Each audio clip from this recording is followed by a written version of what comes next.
Now, the Iowa caucuses are now just 2 weeks away. So here to discuss the race for the Democratic nomination, the last debate before the Iowa caucuses, political analyst Dallas Jones back.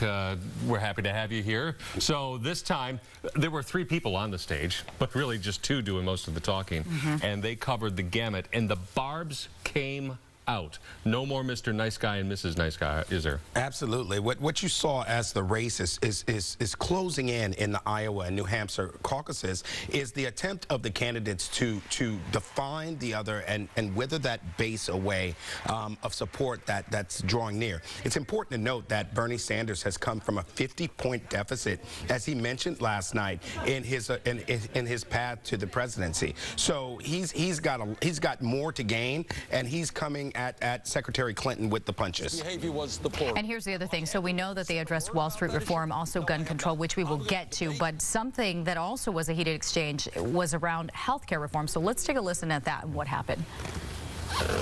Now, there are things we can do to improve it, but to tear it up and start over again, pushing our country back into that kind of a contentious debate, I think is the wrong direction. I voted for it.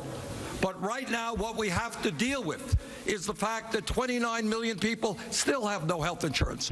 We are paying the highest prices in the world for prescription drugs, getting ripped off. And here's the important point.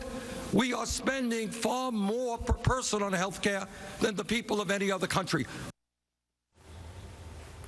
So he kind of introduced his own plan, and again, she kind of characterized it, but scrap it, start all over. Well, understand that the entire debate last night was a push to find out who will uphold the Obama legacy. The president being very popular currently amongst Democratic primary voters.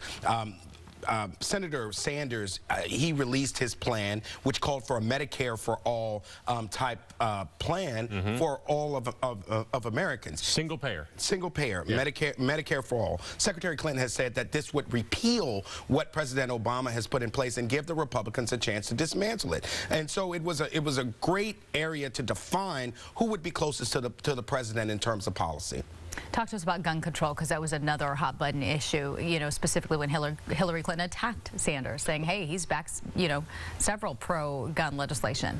Interestingly enough, she accused Senator Sanders of having a high rating from the NRA, when in fact he countered by saying, well, I have a D- rating from the NRA. And so it was again an attempt to define, with guns being at the top of the president's legislative agenda, it was an opportunity for her to attack Senator Sanders. Look, this is important because Secretary Clinton believes that the support that's coming, and her campaign should believe that the support that's coming is coming from some of those same young progressives that helped to derail her campaign in 2008. This is problematic going into the caucuses in New Hampshire, that if this base of support continues to wither, that she may very well have another upset on her hands, as she saw in 2008.